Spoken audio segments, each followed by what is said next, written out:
Okay, let's be real for a second. Have you ever gone all in on a new diet for your heart, only to watch it completely fall apart after a month because of cravings? You start out so disciplined, but it just never seems to stick. Well, that frustration is completely normal. And I want to tell you something really important. Your arteries, they don't care if you call your diet keto or vegan. So let's dive into this, because what we're going to talk about isn't another restrictive diet. It's about actually understanding the biology of what's happening inside you. And that right there is the key. This is the core idea we're kicking off with. When these heart-healthy plans fail, it's not a personal failing. It's not a weakness. The problem, and you know what, the solution too, it's biological. And the fix means going after the specific foods that are actually building up that plaque day in and day out. And yeah, some of them are probably sitting in your kitchen right now wearing a clever, heart-healthy disguise. So if we're going to fix this, we first have to understand it. We need to know what we're up against. So let's take a trip right inside an artery to see the real story of how a clog actually forms. It's basically a 5-step chain reaction, and I'm betting that first step is not what you think it is. Okay, so it all starts with the inner lining of your artery. Imagine it. It's incredibly delicate, just a single cell thick. So first, something like a big spike in your blood sugar comes along and creates these tiny, microscopic scratches. Think of them like paper cuts. Now, because of that damage, bad cholesterol can slip through the cracks and get stuck inside the artery wall. And once it's trapped in there, it starts to oxidize. It's literally like a piece of iron rusting in the rain. Your immune system, of course, rushes in to help. It sends these cleanup cells, but they end up eating so much of this toxic, rusted cholesterol that they get overwhelmed, die, and just start piling up. And finally, over many years, that pile of gunk hardens with calcium. And that's the plaque that ends up narrowing the whole artery. Now here's where it gets really interesting. We have to ask, where did that initial damage, those first little paper cuts, even come from? Because if we don't stop that, none of the other solutions are going to work. And this, my friends, is where we run into a huge trap, because the main culprit is so often disguised as a healthy food. So let me ask you directly, what do you think is the absolute fastest way to damage that super delicate artery lining? Just take a second. Think about the usual suspects you always hear about. You got something in mind? Well, the answer might just surprise you. It's not red meat, and nope, it's not butter. The real saboteurs, the things that are starting this whole mess, are hidden sugars and processed carbohydrates. They are the #1 drivers of that initial damage that kicks off the whole catastrophic chain reaction. And look, we're not just talking about obvious junk food here. We're talking about things like agave nectar, the healthy sweetener, or sweetened oat milks, those commercial granola bars, and even stuff like 100% fruit juice. These are foods that millions of people eat every day, thinking they're making a great choice, but they cause these massive blood sugar spikes. See, without any fiber to slow things down, that sugar just hits your system like a tidal wave. And this flood of sugar creates these nasty little molecules called advanced glycation end products, or AGs for short. And this name is perfect, because you can literally think of them as tiny shards of glass flowing through your bloodstream. They physically scratch and tear up the inside of your arteries, creating all those little entry points for plaque to start forming. This is why cutting these things out is the absolute foundation.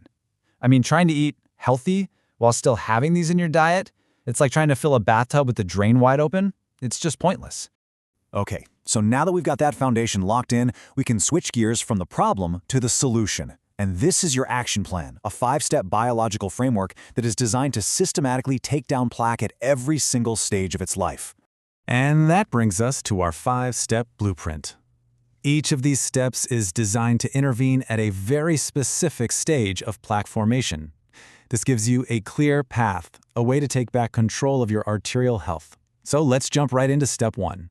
Step 1 starts right at the beginning. It's all about blocking new cholesterol from even getting into your bloodstream in the first place. And the key here, plant sterols. Just think of them as nature's bouncers at a nightclub, or like super aggressive players in a game of musical chairs. They look so much like human cholesterol that when you eat them, they race into your gut and they steal all the open spots for absorption.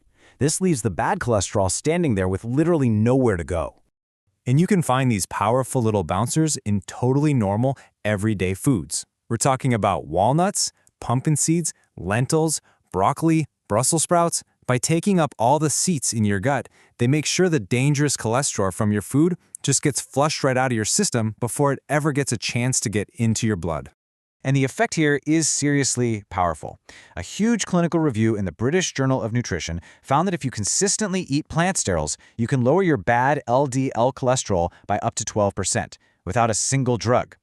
And it's simple math, right? Fewer dangerous particles floating around in your blood means fewer chances for them to start that whole plaque building process. Okay, so that takes care of the new cholesterol coming in. But what about the damage that's already there? Well, that brings us to step 2, neutralize. See, once cholesterol gets trapped in your artery wall, it only becomes really dangerous when it oxidizes, when it rusts. To stop that from happening, you need very specific antioxidants that act like biological bounty hunters. They literally track down and neutralize that rust. The best sources? Look for those deep dark colors you see in blackberries and blueberries. Raw garlic is also incredible. Here's a cool fact. When you crush garlic, it releases a compound called allicin, and this stuff specifically helps stabilize the most dangerous soft kind of plaque. And then there's pomegranate. It's one of the very few foods that's been shown in clinical trials to actually reduce the physical thickness of artery plaque over time. Amazing! All right, so even if we neutralize the rust, we still have a narrowed pipe, right? So step 3 is all about physically widening that vessel. A lot of people don't realize this, but your arteries aren't just rigid tubes, they're muscular. And the key to making them expand is this signaling gas called nitric oxide. It literally tells the muscles wrapped around your arteries to just relax, and that immediately widens the channel and improves blood flow. And one of the best ways to boost your nitric oxide is with nitrate-rich foods, like beets and leafy greens. There was this landmark study from Queen Mary University of London that showed that drinking just 1 cup of beetroot juice a day caused a significant drop in blood pressure and measurably decreased artery stiffness. And this happened within hours. That's an effect that nearly matches prescription drugs. Pretty incredible. So now the artery is wider. Step 4 is all about repair. And this is really important. This isn't about cutting out fat. It's about strategically using the right kinds of fats as the raw materials your body needs to patch up the damage in your artery lining. Omega-3 fatty acids, the kind you find in fatty fish, like wild salmon and mackerel, physically weave themselves into your cell membranes. This makes them more flexible and way more resistant to inflammation. Then you pair that with something called oleocanthal, which you get from high-quality extra virgin olive oil. It works like a natural anti-inflammatory. When you combine them, you give your body the exact building blocks it needs for constant repair. And now for the final and most advanced stage. This is the one most people, honestly, they never get to. Step 5 is about activating the cleanup crew to physically pull that hardened, calcified plaque right out of the artery wall itself. And this requires a powerful combo of 2 things. The first part of the crew is movement. When you do steady cardio and resistance training, the increased blood flow creates a kind of healthy friction against your artery walls. And this friction is actually a biological signal. It forces your artery cells to start producing their own protective antioxidants and their own nitric oxide. You're basically training them to stay wide and flexible even when you're just sitting on the couch. The second part of the cleanup crew is vitamin K2, which you can find in foods like natto and aged cheeses. The best way to think about K2 is as a traffic cop for calcium. See, plaque gets hard and dangerous because calcium gets deposited in the wrong place, while K2 activates a protein that goes in, grabs that stray calcium, pulls it out of your soft tissues and your arteries, and directs it back into your bones where it's supposed to be.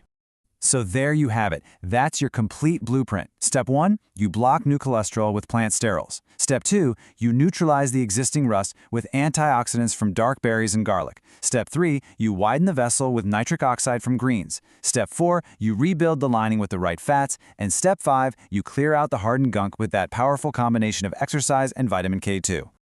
Here's the bottom line. Your arteries are not just passive victims of your age or your genetics. Not at all. They are actively listening and responding with remarkable speed to the signals you send them every single day through your food and your movement. So, the only question left is, which one of these powerful signals are you going to send them first?